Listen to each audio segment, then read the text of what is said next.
Tonight, we tell the story of one of the most overlooked heroes in all of the Lord of the Rings. A prince whose courage helped save Gondor. A commander trusted by kings. A warrior who stood against Mordor when hope itself seemed to be fading. And yet, if you have only seen the films, you may never have heard his name. Prince Imrahil of Dol Amroth.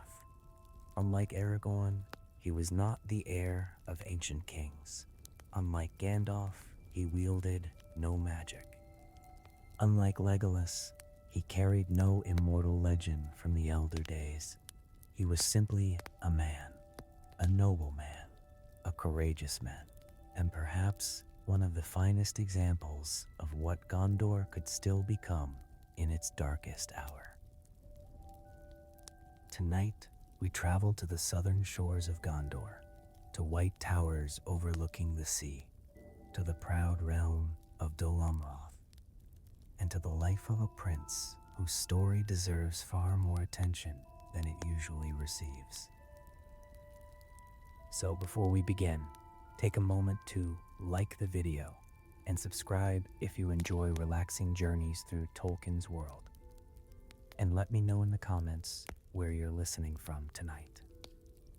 Now, dim the lights, get comfortable, listen to the sound of distant waves rolling onto moonlit shores, and let us journey south, far south, to the beautiful lands of Belfalas. Along the coastline of Gondor stands one of the most beautiful realms in Middle-earth, Dol Amroth. Unlike the harsh mountains guarding Minas Tirith, Dol Amroth faces the sea. White walls rise above sparkling waters. Seabirds drift upon the wind. Ships arrive from distant harbors. The air carries the scent of salt and ocean spray. The traveler can imagine seeing it from afar, its towers gleaming beneath sunlight, its banners moving in the sea breeze, its harbor alive with activity. Even during dark times, Dol Amroth possesses a sense of beauty, rare in a troubled world. For centuries, the princes of Dol Amroth served Gondor faithfully. They ruled their own lands, yet they never forgot where their loyalties belonged. When Gondor called, Dol Amroth answered, again and again. And among these princes, one would become particularly respected, Imrahil, the future prince of Dol Amroth. The traveler imagines his youth beside the sea, learning horsemanship, learning leadership, learning the responsibilities carried by those born into noble families. Unlike many young nobles, Imrahil grows into a man admired not merely because of his title, but because of his character.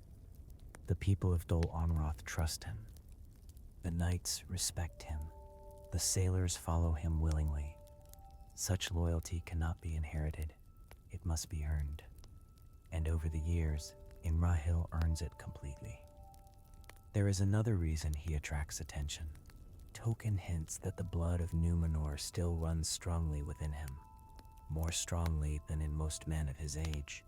The traveler notices this often among Gondor's greatest leaders, a certain dignity, a certain wisdom. A sense that echoes of older and nobler days remain alive within them. Imrahil possesses these qualities in abundance. Tall, strong, wise, yet approachable. A prince who inspires admiration without demanding it. The years pass peacefully enough. The waves continue striking the shores of Belfalas. The white towers continue watching over the sea. But far away, beyond mountains and rivers, darkness is gathering. And eventually, Gondor will need every hero it can find. When that day arrives, Prince Imrahil will answer the call, as his ancestors always have, and the fate of an entire kingdom will soon rest partly upon his shoulders. The sea shapes people. Anyone who has lived beside it understands this. The rhythm of the waves, the changing weather, the endless horizon stretching beyond sight. Such things leave their mark upon those who call the coast home. Prince Imrahil grew up beneath that horizon. While many nobles of Gondor spent their lives among stone cities and inland fortresses, the future prince of Dol Amroth belonged to a realm where the sea was always present. The traveler imagines him riding along coastal roads during his younger years, white gulls circling overhead, salt carried upon the wind, the waters of Belfalas sparkling beneath the afternoon sun. It was a beautiful land. Yet, beauty alone never protected a kingdom. Dol Amroth endured because it possessed something else. Strong people, loyal people, and among the most respected of them stood the Swan Knights. Even among the many military traditions of Gondor, the Swan Knights possessed a special reputation. Their armor gleamed brightly beneath the sun. Their banners carried the image of a silver swan. Their discipline was admired across the realm. The traveler can imagine the sight. Rows of mounted knights riding along the shoreline. White and silver banners moving in the sea breeze. The thunder of hooves echoing across the coastal plains. They looked almost like figures from older ages, like reminders of the nobility that had once defined Numenor itself. And Imrahil became their lord, not merely their commander, their lord. The distinction matters, because the finest leaders inspire loyalty that extends beyond obedience. The Swan Knights followed Imrahil because they respected him, because they trusted him, because they believed in him. The traveler notices how often Tolkien returns to this theme. The greatest leaders are rarely those who demand loyalty. They are those who earn it. Aragorn earns it, Faramir earns it, and Imrahil earns it as well. The years pass. Dol Amroth prospers. Its ships travel the coasts. Its knights patrol the countryside. Its people live in relative peace. Yet the shadow in the east continues growing. Sauron gathers strength. Mordor awakens. The traveler imagines messengers arriving from Minas Tirith more frequently. Reports becoming darker. Rumors becoming more troubling. The old sense of security gradually fading. Everyone understands what is coming. Perhaps not today, perhaps not tomorrow, but eventually. War, and when that war arrives, Gondor will need every sword it can gather. The traveler reflects upon Imrahil during these years. What makes him different from so many other nobles? Not his title, not his wealth, not even his bloodline. It is his steadiness. Again and again, Tolkien presents him as a man who remains calm while others falter. A man who continues doing his duty regardless of circumstance. The sort of person every kingdom hopes to have when difficult times arrive. Because difficult times always arrive, eventually. The sea continues rolling against the shores of Belfalas. The white towers of Dol Amroth continue watching over the harbor. The Swan Knights continue training beneath the southern sun. Yet, beyond the horizon, history is moving.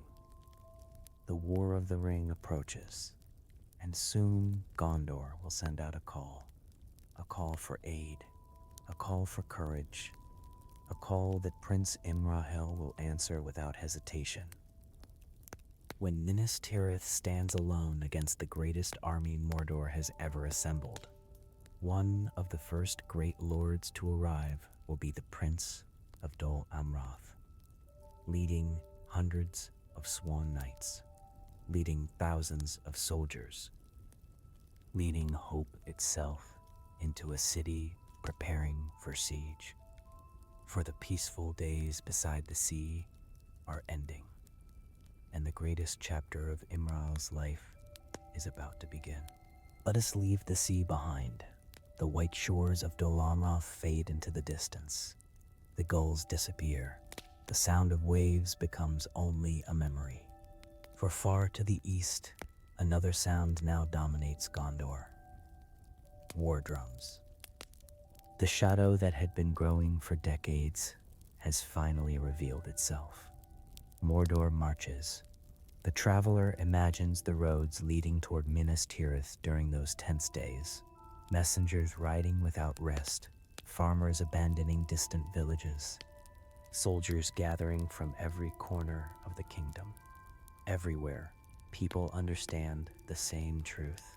The Great War has arrived, and at the center of it all stands Minas Tirith, the White City, the last great fortress of Gondor. Final shield protecting the west. Its white walls gleam beneath the winter sun. Its towers stand proud against the mountains. Yet beneath that beauty lies anxiety. The city knows what approaches, a force larger than any army seen in generations. The traveler can almost hear the horns sounding from the walls, the gates opening, the defenders preparing. And then, from the southern roads comes welcome news. Prince Imrahil has arrived. The Swan Knights have arrived. Dol Amroth has answered the call. The sight lifts spirits immediately. Not because their numbers are enormous, though they are significant, but because their arrival proves something important. Gondor is not alone. The old loyalties still hold. The ancient bonds remain unbroken. When the kingdom calls, its people answer. The traveler imagines Imrahil riding through the gates of Minas Tirith, his armor shining, his banner displaying the silver swan. Behind him ride the knights of Dol Amroth, disciplined, confident, unafraid. The citizens watch from windows and rooftops, and for the first time in days, many feel hope. Because courage can be contagious. The prince quickly becomes one of the most important leaders within the city. This is something many film viewers never realize. In the books, Imrahil is not a minor lord. He is one of Gondor's highest-ranking nobles. One of Denethor's most trusted allies, a man whose opinions carry enormous weight. And as the siege begins, that importance becomes clear. The traveler notices how often Imrahil appears during crucial moments, when decisions must be made, when leadership is needed, when others hesitate. Again and again, he steps forward, not dramatically, not arrogantly, simply because duty requires it. Outside the city, the armies of Mordor gather. The sight is overwhelming. Thousands upon thousands of soldiers, orcs, easterlings, haradrim, siege engines, towers, weapons beyond counting. The Pelennor fields darken beneath the sheer scale of the enemy. The traveler imagines standing upon the walls and looking outward, seeing black banners stretching toward the horizon, realizing that this army has come to destroy everything. Yet Minas Tirith does not surrender. The defenders hold their positions. The siege begins. Day after day, the attacks continue. Stones crash against the walls. Fires burn across the fields. The city trembles beneath the assault. And throughout it all, Imrahil remains exactly where he is needed. The traveler follows him through the streets of the city, checking defenses, encouraging soldiers, coordinating responses, maintaining order amid growing chaos. These are not glamorous tasks, yet they matter enormously. Wars are not won solely by heroic charges. They are won by leaders who keep others fighting when fear threatens to overwhelm them. Imrahil excels at this. The siege worsens. The enemy breaches the outer defenses. The great battering ram Grand arrives. The gates themselves begin to fail. The traveler can feel the tension tightening around the city. Every hour brings new dangers. Every hour pushes Gondor closer to disaster. And then another crisis emerges, not outside the walls, inside them. Denethor, the steward of Gondor, has begun losing hope.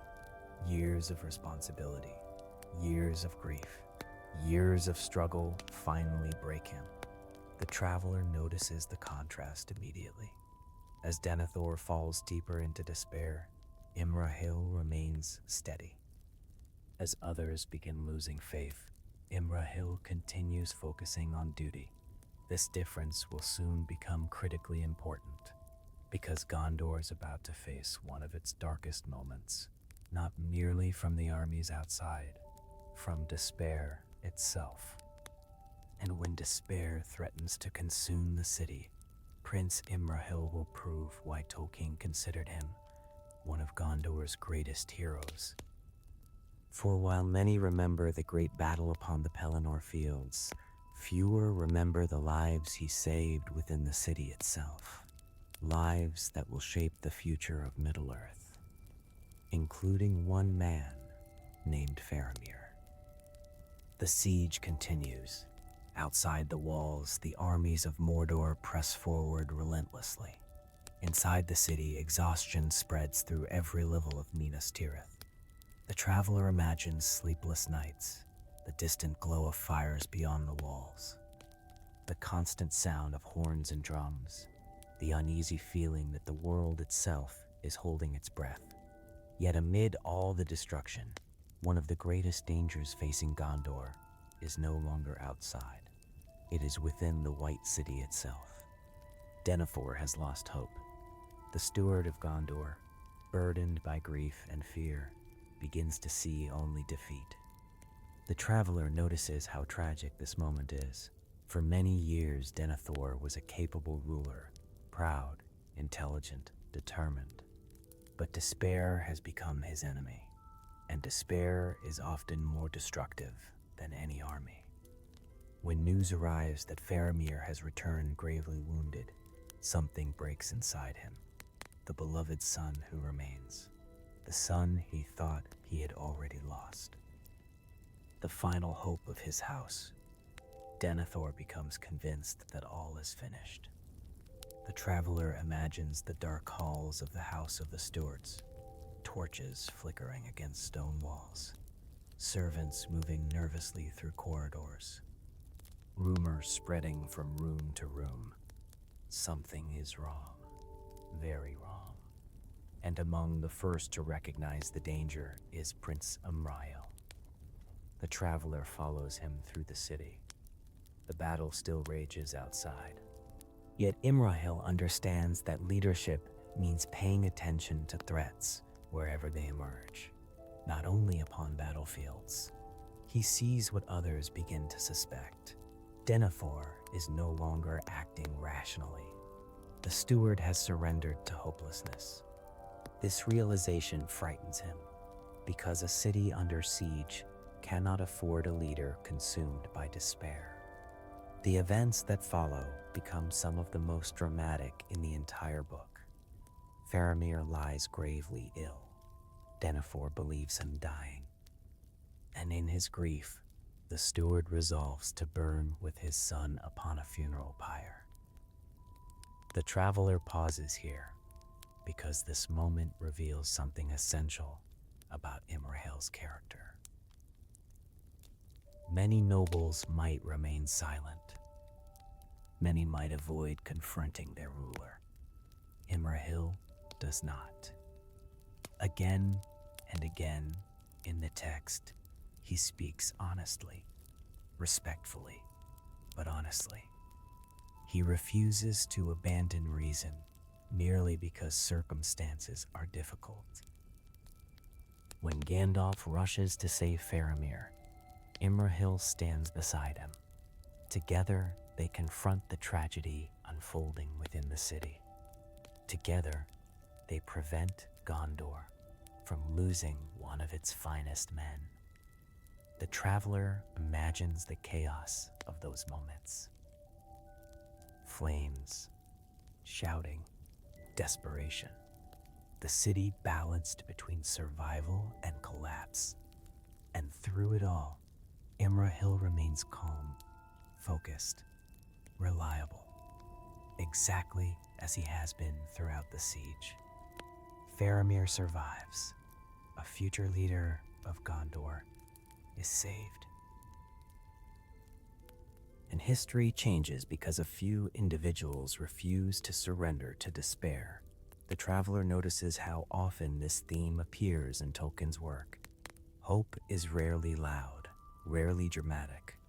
Often it appears simply as refusing to give up, refusing to abandon others, refusing to accept darkness as inevitable. Imrahil embodies that kind of hope perfectly. Yet the battle is not over, far from it. Outside the city, events are reaching their climax. The Rohirrim have arrived. The fields of Pelennor thunder beneath charging cavalry. The armies of Mordor begin faltering. The traveler imagines the vast battlefield stretching beneath gray skies. Thousands fighting, thousands falling. The fate of Gondor hanging in the balance. And somewhere amid that chaos rides the Witch King, the Lord of the Nazgul, the ancient enemy whose shadow has haunted Middle-earth for centuries. The same enemy Glorfindel once spoke of long ago. The traveler remembers the prophecy. Not by the hand of man will he fall. For generations, those words remained mysterious. Now, their meaning is about to be revealed. The Witch King confronts Éowyn and Merry. The battle unfolds. The prophecy is fulfilled. The greatest servant of Sauron is finally destroyed. The traveler imagines the aftermath, the battlefield quieting, the terrible presence of the Nazgul vanishing, the sense that an age-old shadow has finally passed. And it is here that Imrahil plays another surprisingly important role. After the battle, many assume Éowyn has died. The injuries appear fatal. The exhaustion overwhelming. The cost of victory enormous. Yet, Imrahil notices something others miss. A faint sign of life. A subtle indication that hope remains. The traveler loves this detail because it feels perfectly suited to his character. While others see only tragedy, Imrahil looks closer. While others surrender to assumptions, he pays attention. And because of that attention, Éowyn receives the help she needs. Another life is saved, another future preserved. The battle for Minas Tirith ends in victory, at least for now. The city still stands. The White Tower still rises above the mountains. The enemy has been driven back. And throughout the darkest hours of the siege, Prince Imrahil has proven exactly why he is one of Gondor's greatest heroes. Not through flashy deeds, not through impossible feats, but through courage, leadership, wisdom, and the refusal to abandon hope when others could no longer find it. The traveler looks across the battlefield one final time. Smoke drifts across the Pelennor. The wounded are carried from the field. The survivors gather their strength.